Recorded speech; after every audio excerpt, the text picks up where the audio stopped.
coaching carousel continues to move on, and we've got Mike Macdonald, a guy that we've kind of been campaigning for to land one of these jobs, former Ravens defensive coordinator. He is going to get the job in Seattle, where we thought maybe, just maybe, Cowboys defensive coordinator Dan Quinn could be a slight favorite for. That ain't happening. DQ did interview yesterday with Washington. The Commanders now the only vacant coaching position. And I did see earlier today David Moore from the Morning News saying that if indeed Dan Quinn did not land one of these jobs, he is expected to come back and he would happily welcome a return to the Dallas Cowboys. And it seems like we're trending in that direction right now.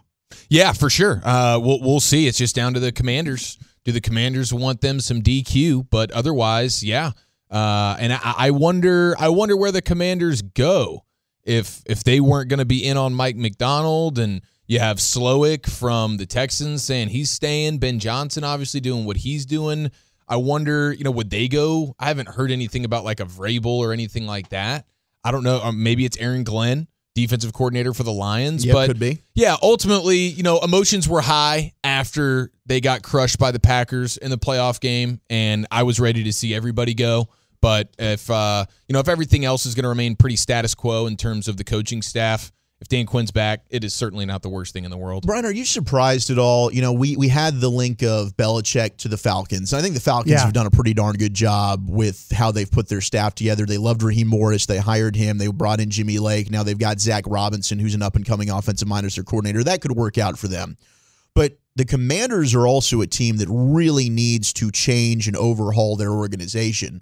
And if that's kind of what a Bill Belichick is looking to do, and that was a big reason why the Falcons decided, hey, let's be comfortable. We don't want to do and mess with that. Are you not surprised that Washington hasn't looked into Bill Belichick at all? No, not at all. And because they went out and they got the general manager that they wanted from the 49ers. Adam Peters, I believe. Peters, yeah. And they got, so they're, if you look at where the Commanders have a history, and I go back to when I was in the league, there was Bobby Beathard, a Hall of Famer.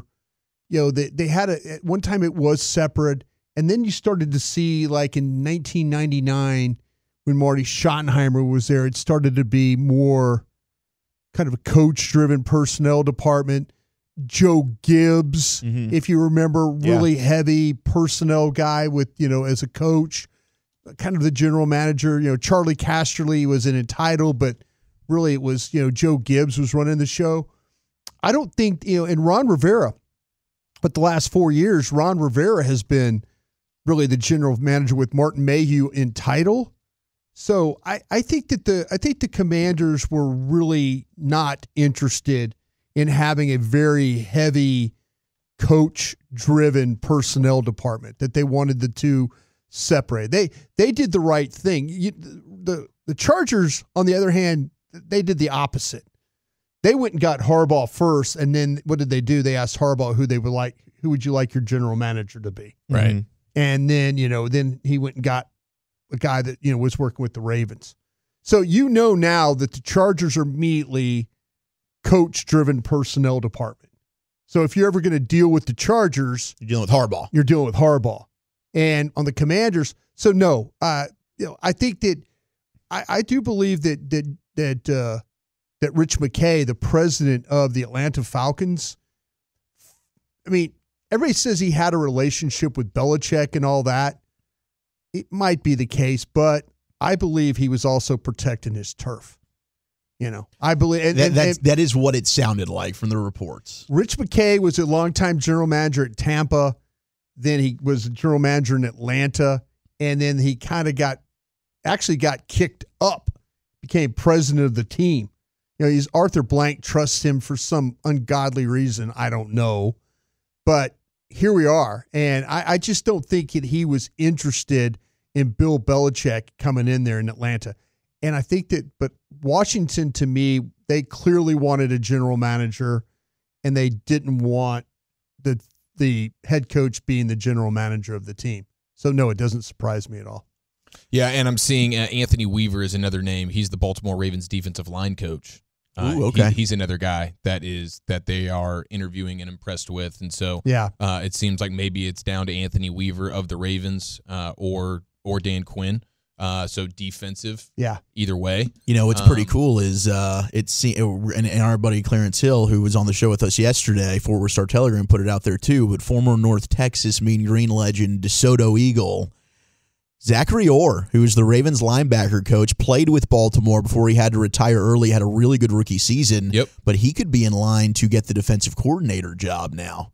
For the Ravens? For the Ravens. Oh, yeah, because now their spot's opened up. That would be incredible for Zachary Orr. Yes. Go Mean Green, baby. We were there when he was there. We were. He was a stud. He was. Gosh, he was a stud. I can't remember what the injury was that forced him out, but there was some type of medical issue. There was. After a really awesome rookie season, but that Orr family, man, that's a DFW icon right there when it comes to football families. So what do we need to see if Dan Quinn is back? What does he need to change? Because for me, don't you guys think that the main thing, and I know that we were just talking about that with Hagee and some of the personnel, but the one thing that is, even when you had linebackers that you felt good about, even the 1 year, with Leighton Vander Esch was healthy a year ago for the majority of the season until he got hurt in the Jacksonville game. But he's got to go into the lab and figure out, what do I need to do? Look at what Baltimore did. Look at what Kansas City's had success with. But how do I adjust to some of these motion offenses? Because it's not as easy and simplistic as that. That's way easier said than done. Sure. But you look at that entire tree of coaches, and motion isn't going anywhere at all in the NFL. Yeah. Whether it's a Kyle Shanahan, LaFleur, a McVay, Bobby Slowick, all of these guys, they're going to present those problems, and you're playing a bunch of these teams coming up this year. You've got Houston on your schedule that you're going to have to play against. So he's got to figure out defensively, how can I counteract? You had the article last week from The Ringer talking about some of the things the coaches are doing. What does motion do to you guys? What does motion do to a defense? It confuses them, and it puts them hesitation, at a disadvantage when it comes to leverage on the guys and on the football. Is that on the coach, or is that on the players for not communicating? Both, but I feel like when you have communication issues, it might be because you don't have proper understanding of the roles for the players on the field, and I do think that responsibility, to an extent, is definitely on the players, but it's also on the teaching of the coach. There's also, if you get a team that plays a lot of motion, they're trying to confuse you. They're trying to make sure that you're, if you play a ton of, and it should be pretty easy for the Cowboys, as much man coverage as they play, to be able to handle, but when you get in certain formations, bunch formations and stuff, maybe that causes you a little bit more issues. I think Dallas needs to look at defensive players that are football intelligence. 100%. And people are out there driving around. Somebody said don't draft any linebacker from LSU. Yeah. Very well could. I mean, we've seen plenty of really good linebackers. Brady from LSU. James here wasn't bad. Yeah, he was really good. Wasn't bad. I mean, but yeah, there've been some good ones though too. I'll say this though, with Dan, maybe it is about when they're starting to evaluate players, especially players in the secondary, especially linebacker players. Where's the football IQ? Yeah. And when you say football IQ and players, I'm not talking about dumb players. Just talking about though, when you study, when you prepare, that could be some of that too. You can see it on tape too. You can see a player's ability to read, diagnose, but also natural instincts or something as well that you can't teach. You cannot teach that. But when you see these players, and we mentioned the Wilson kid from North Carolina State, there's a player with instincts right there. Well, and you love Jeremiah Trotter Jr. from Clemson. There's another one. My guy Cedric Gray from North Carolina, I think, is a player with that. There's another one. To me, I'm now looking at my defense, and I'm going, I can't play with players that can't adjust. Yeah. If we're just going to be one-trick ponies on defense, we're going to get gashed. You got to be able to move, you got to be able to adjust, you got to be able to switch assignments and not affect you. If I'm Dan Quinn, I'm looking at my team and I'm going, some of the biggest plays I gave up this year were communication busts. Yes. And is that on me? Yeah. Is it on my players? Yeah. Do we need to get smarter players? Yeah. Those are the kinds of things you have to look at as you're on your defense. Are we a team that is talented, but we can't make adjustments on the fly? Yeah. No, that's huge. And you see teams like Baltimore's a great example where they have two super high IQ football players, and their defense got so much better with Roquan Smith, the quarterback of their defense, and Kyle Hamilton from Notre Dame, who's turned out to be just a stud Swiss Army knife kind of dude, super versatile, can do a bunch of different things. But yes, it's collective. It's got to be the entire unit, and especially in the back end. I think even with Spagnuolo and the Chiefs defense right now, their safety, Eric Reed, that dude knows where to be, when to be there. Who was a free agent. Yes. He was out there for anybody to sign. He was there for the taking, and that's a dude that understands things. So I think especially at your second and third levels of your defense, you got to have high IQ players, because I think a lot of when it comes to slowing down these motion teams is being able to, be kind of a movement defense as well pre-snap. You're not super static before the snap, and especially post-snap. Being able to disguise things and confuse these quarterbacks, being able to blitz at a high level. You're seeing the best defenses right now are defense that are blitzing you, and defensive coordinators that are dialing it up in a huge way. Baltimore, Kansas City, both of those teams.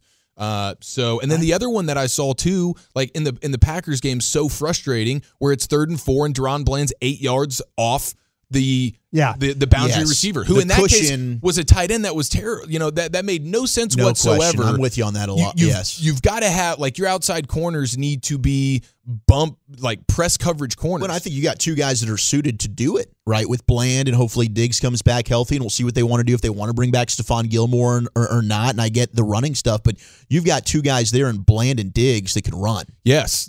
So I think the physicality from the corners in the run game, but also press coverage, and the Chiefs were number one in the sport at being most often having both their outside corners in press coverage. The Ravens were 4th. The Lions were 5th. The Bills were 3rd. So, I mean, you have these defenses that were pretty good this year. It's impressive what Buffalo did with all those injuries, too, defensively. It's a hell of a job. Yeah, they did a great job figuring that thing out as the season went on. But I think all of those things need to happen. And then, of course, personnel-wise, you got to get bigger and beefier. Yeah. On the interior of the defensive line, the linebackers, to an extent, also need to bring a little bit more size there. But yeah, I think those are some of the things that Dan Quinn needs to be able to get a feel for, and hopefully get a grasp on these offenses, because not only are you going to see them in the regular season, but more importantly, if you want to do any damage in the postseason, you're going to end up going up against one of these kinds of offenses. 100%. It doesn't matter. It's just going to happen. Maybe it's round 1 like it was this year with LaFleur, and your guys are lost, and wide receivers are scoring touchdowns where you don't even know who was the nearest defender because they're all miles away from them. So it doesn't matter. If you're going to do any type of substantial winning in the postseason, you've got to figure out how to stop these types of offense. And a lot of the text, 877-881-1053, is saying, well, you got one of those linebackers on your team in Micah Parsons, but you're playing him at edge. And see, this is what's so funny about the fan base now. To me, Micah Parsons is a much better edge than he is a linebacker. Without question. I'm sorry. I just, I agree with you. He's, you look at Micah Parsons. I think Micah Parsons the first play, the 20-yard play that the Packers made in the middle of the field, where they had the Dobbs had the route inside, and they took 3 guys, went with Watson. Micah Parsons was in a drop situation there. Micah Parsons got caught between, knowing where to be and where to be as far as depth and where the safeties were. Mm-hmm. Micah Parsons playing as a linebacker, to me, is I don't see it anymore. I just don't. And I don't even want to just say edge either. He is a line of scrimmage player. He is a move around and makes him special. Shop. Yeah, because that's why when he was drafted at Penn State and we had watched him, good player, but I mean, they're drafting another off-ball linebacker. What has set him apart as a Defensive Player of the Year candidate is his pass rushing ability, which is maybe the best in all of the NFL. Now, it's not to say he can't play linebacker. I get some of this, but there's a reason why. I mean, you need to have those disruptors. Those are rare players, and he is one of the few rarities in the league that can do that. Go draft linebackers now. You have a guy that is one of the rarest players in the National Football League. And listen, there's been some questions of, does Micah Parsons really want to prepare? Does he have to watch tape? Is he going to be willing to do the things to have to play line? No, he's a much better pass rusher because that's his natural ability to do that. And you can move him around and make him have success that way. At linebacker, you have to play with the instincts. You have to study. You have to prepare. It's Bobby Wagner time. And maybe this is the year that they finally do that. I think this is because a lot of the linebackers we're mentioning, they still need that field general type player. I mean, we talked about that yesterday with the draft show. You need somebody that is mentally can process. You need a veteran player that's not broken down. Is Wagner? Well, I mean, broken down in the way of age and miles on him and stuff like that. I think if you watch Bobby Wagner right now and watch Bobby Wagner 2 years ago, you would say, oh, man, he looks a little bit slower there. Which makes sense why this would be the year the Cowboys would do that, right? For sure. It's a Cowboy thing to do. We've talked about it for 3 years, and now this will be the year they do it, and maybe he finally ends up being the Keith Brookings, Zach Thomas route where he can't play anymore. I need to sit down and watch Bobby Wagner. Maybe I'm speaking out of my rear right now. But I do tend to do that a little bit. But to me, if Jerry's talking about an all-in move, it could be from these veteran linebackers, because we're going to talk about these rookie linebackers a lot. We're going to talk about these college kids. They've all got something that kind of scares you a little bit. They all do. But they're all really good players. Mm-hmm. Whether they're too short or too banged up or whatever. I'm with you, though. You got to have an adult in the room. So whoever that is, you got to get a veteran in there that understands things, and then you got some young studs behind him. Hopefully, Overshown comes back like a beast.